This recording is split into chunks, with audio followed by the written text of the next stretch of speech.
When I switched to Linux, I needed to find a new video editor, and I came across a Shotcut as an option that was easy to use for beginners. So today I'm going to go through and upload and edit a video for you so you can see how the basic process works. So this is the first screen that opens up. You're going to have to create a new project. This is a short video about how to ripen avocados. So we're going to create a title, leave the video mode at automatic, and then we are going to drag the video into the middle screen here. You can go to open file and find the video, and what happens here is you're going to need to convert the video if it is from your phone,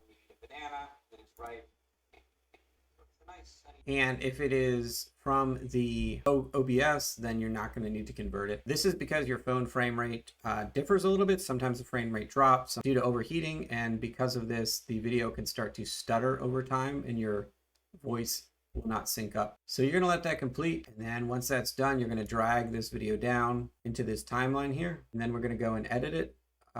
There's a minus and plus. Usually I put the minus to make the whole clip smaller so I can see the timeline in one run. I'm going to make it a little bigger, and the two main keys we're going to use here are S and X. S puts a split into the clip. So if we go down here to the timeline, I don't like to have blank spots in my video in terms of noise. So you hit an S, the S key, and then you hit the X. And the X does a ripple delete, which means not only does it delete it, but it moves the clip to the end instead of leaving a gap. So we're just going to go through here, and there's another gap. I'm going to cut that out by hitting the S key, cut that out by hitting the S key, hit X to delete that section.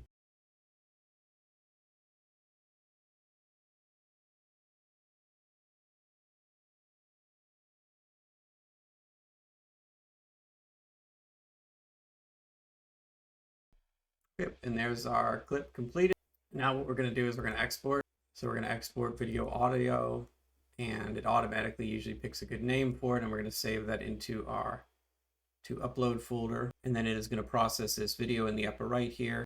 And once that process is done, we'll have the full file ready to go, ready to upload to YouTube. It's that simple.